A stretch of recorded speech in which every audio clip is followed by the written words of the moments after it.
I don't know if I ever showed the seats I put in there. That's just boat seats out of my boat.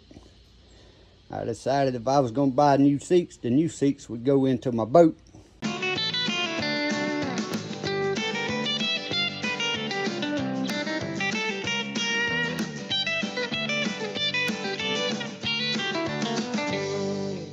Guys, in order to put this cover over this torque converter, you actually have to do your own cutting here.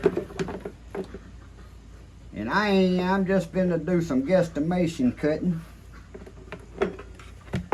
You just use you some 10 snips, some good heavy duty scissor snips.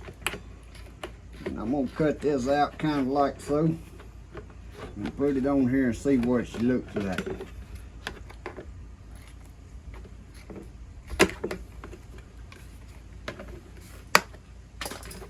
After I get it on here, I'll show y'all a shot from the back.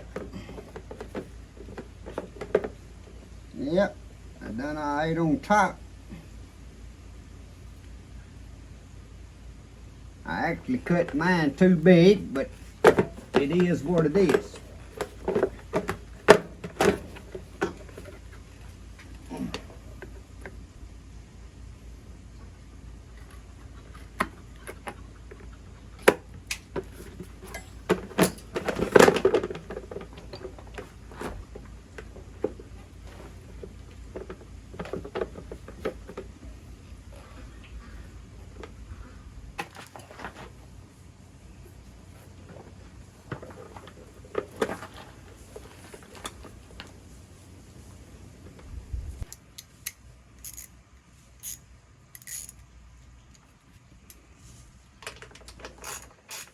Alright guys, we got the little plastic cover there installed.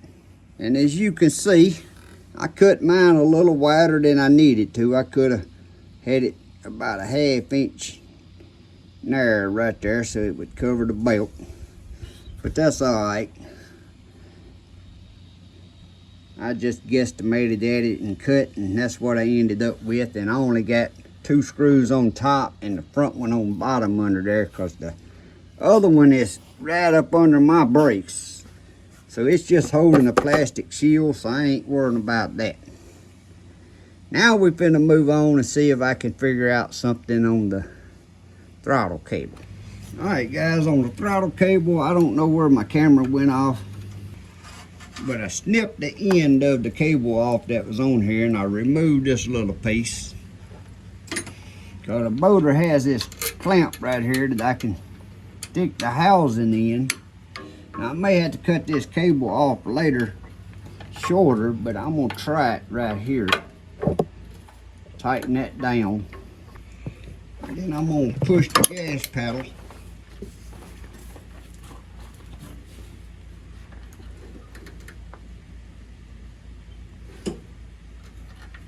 But I'm gonna have to have some kind of spring to pull this back, because this cart here ain't got no spring to pull the cable back. So I'm gonna run this right through that little hole that's already in there. I want it through that little hole, not that big one, but it may be too little for the cable. Ah, that's messing my cable up.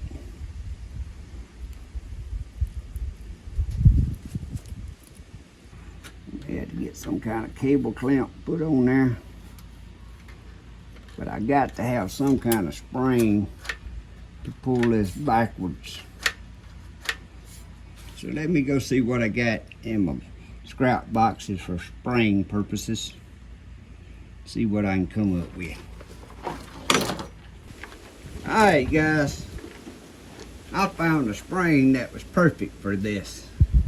And I just hooked it through the lever, undone this breather box cover, and drilled a little hole through that metal plate, and it's hooked through that metal plate on that breather. And you can see it comes right back good and strong. Now, what I need right here is a little bitty cable clamp. I ain't got one, but I got something else I'm gonna try here. I don't know if y'all know what them are. Them are knocking pliers. And right there in my hand's a little knock. And that's for archery. Go on a bowstring. So I'm gonna take this and see if I put a couple of these on this cable, would it hold it? They brass and they squeeze together. Now I'm gonna have to try to squeeze this on there a little bit, and then I can slide it down and adjust it, and then tighten the crap out of it, and then maybe put another one or maybe a couple more of these on there and see if they gonna work. Now, I know my hand's all in the way here, so I'll show y'all what I'm doing.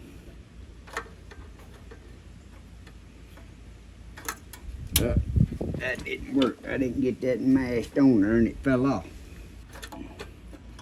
Alright. So let's see now. If I pull that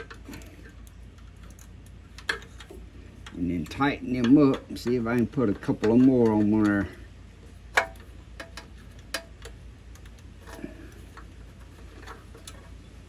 This ain't what you need for this job, but I try to do everything with stuff I got. I'm gonna push the gas pedal and see what happens with just that one on there. That ain't giving me full throttle. That ain't giving me full throttle.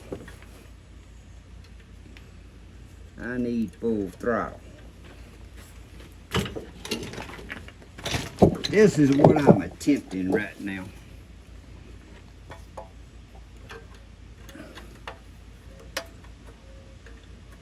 To make this cable work. Alright guys, so at this point the little nocks for archery nocks is working. I squeezed two of them on there, but then I bowed the cable back over and put a zip tie. That's just to kind of hold it back to keep it from slipping. And so far it ain't slipping. Now it might slip when we go to riding, but the good thing is I got about 6 or 8 inches of this cable left that I can play with in case that goes wrong. Maybe I can buy a regular cable crimp and put on there. And actually I just had another idea. I got some crimps that's made to go on chicken wire that would crimp around that. I could have crimped around them 2 nocks and I bet it wouldn't have went nowhere then. But we're gonna test that right there out and see. Who knows, that may last a lifetime. Alright guys, I think we're ready for a test run. I got the kill switch, which was this kill wire right back here on this Briggs. Let me move that wire. That's wire going to the light. But right back here, that's the kill switch. And I took 2 of the wires going to the front of the ATV. One's grounded to the motor. And one's hooked to the kill wire. And they come up to the console, and it's a toggle switch. When the toggle switch is down, it kills the engine. When it's up, it can run. The key switch in this will work lights if I ever put a battery or a motor with electric start. So right now all I'm using is the kill switch. Other than that, that's what she looks like. I don't know if I ever showed the seats I put in there. That's just boat seats out of my boat. I decided if I was going to buy new seats, the new seats would go into my boat. The mare's kind of aged, but they still good. They ain't tore or nothing, so they can go in the go-kart, and I'll buy new seats for my boat. But if you was going to buy new seats, that's the cheapest way to go, because you can get them, if you watch them, you can get them down there around $35, $40 a seat. You can always get them on Cabela's, Amazon for $50 a seat all the time. And them have way more cushion in them than them go-kart seats that they sell for $150 to $200 a seat.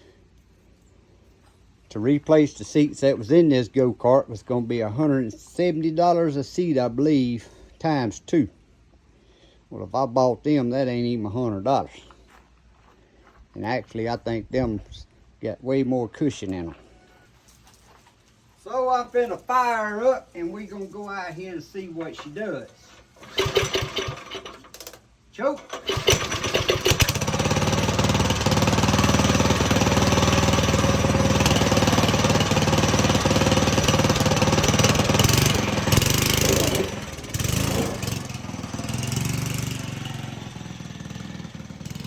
Alright guys, I just drove around here to the shade tree.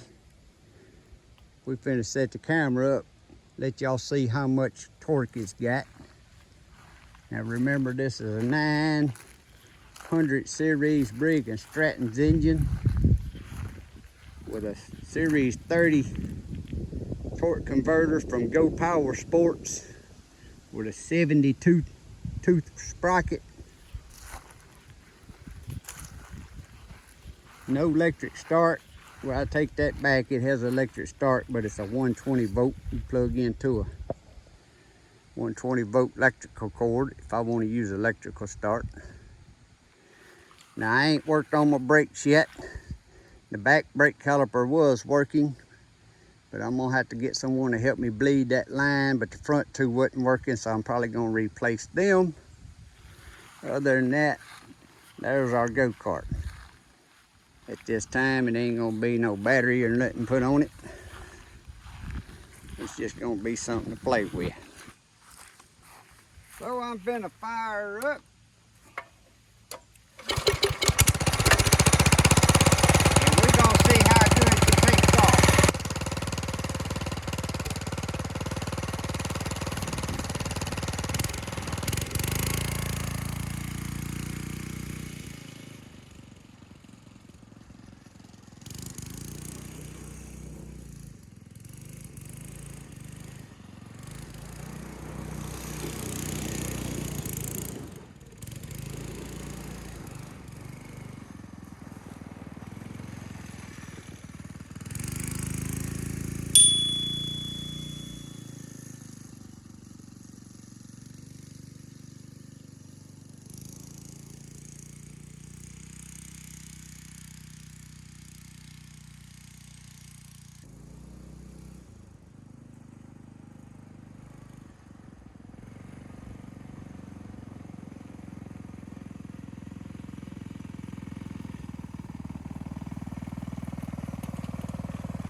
Well guys, there you have it.